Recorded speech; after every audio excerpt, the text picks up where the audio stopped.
नमस्कार, मैं एडवोकेट नृपेंद्र सिंह स्वागत करता हूं आपका अपने YouTube चैनल लॉ डोर में। आज इस वीडियो में मैं आपको बताने जा रहा हूं कि यदि पत्नी के द्वारा वैवाहिक संबंधों में तनाव के चलते पति के विरुद्ध यदि किसी भी तरीके से अनावश्यक रूप से यह दबाव बनाया जाता है कि वह अपने माँ बाप से अलग रहना शुरू कर दे या फिर अपने माँ बाप के प्रति अपनी जिम्मेदारी को निभाना बंद कर दे, उन जिम्मेदारियों को निर्वहन करना बंद कर दे, या फिर पत्नी के द्वारा यह अनावश्यक दबाव बनाया जाता है कि वह अपने माँ बाप से अलग रहकर पति पत्नी के साथ में किसी दूसरे स्थान पर रहना शुरू कर दे, तब ऐसी स्थिति में पत्नी के द्वारा किए जाने वाले ये समस्त कृत्य मानसिक क्रूरता की श्रेणी में माने जाएंगे तथा ऐसी मानसिक क्रूरता तलाक का एक वैध आधार मानी जाएगी तथा ऐसी मानसिक क्रूरता के चलते पति के पक्ष में पत्नी के विरुद्ध तलाक की डिग्री भी मंजूर की जा सकती है तथा इसके अलावा यदि पत्नी के द्वारा अपने पति को बार बार वैवाहिक संबंधों के तनाव के चलते बार बार यह धमकियां दी जाती है कि वह आत्महत्या कर लेगी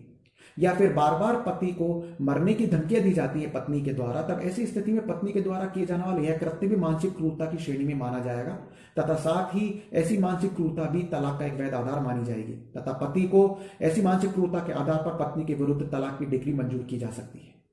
ऑनरेबल सुप्रीम कोर्ट में तथा देश के अन्य ऑनरेबल हाई कोर्ट्स ने अपने कई फैसलों में अब तक यह माना है कि यदि पत्नी के द्वारा वैवाहिक संबंधों में तनाव के चलते पति को अपने माँ बाप से अलग रहने के लिए बाध्य किया जाता है या फिर इन्हीं तनावों के चलते पति को आत्महत्या करने की धमकियां दी जाती है, मरने की धमकियां दी जाती हैं, सुसाइड नोट्स लिखे जाते हैं, तब ऐसी स्थिति में सारे कृत्य पत्नी के सारे कृत्य मानसिक क्रूरता की श्रेणी में माने जाएंगे तथा यह एक तलाक का वैध आधार भी होगा।